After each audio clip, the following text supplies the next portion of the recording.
As we've been working in different classes throughout this course, we've seen that a given class can have multiple constructors. And that same idea can be extended to methods, where a class can have the same method name appear multiple times.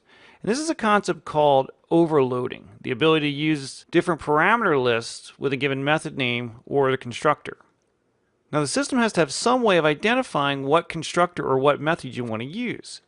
And what it uses is a concept called a signature, is that each constructor or method must have a unique signature. And the signature is made up of three parts. Now one part is the number of parameters. And we saw this previously when we were working with our passenger class. Right? Our passenger class had multiple constructors. The first constructor here has no parameters at all.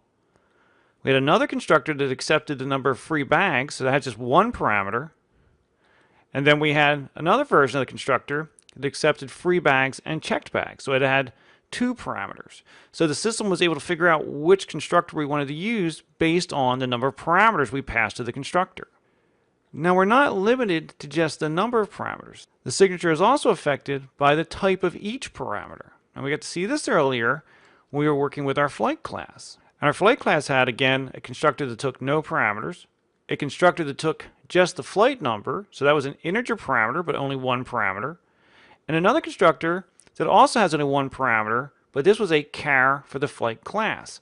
So it's not just the number of parameters, but also the type of the parameters. And the final part to identifying the signature is the name. Now when it comes to constructors, the name doesn't really matter so much, because it always has to match the class name.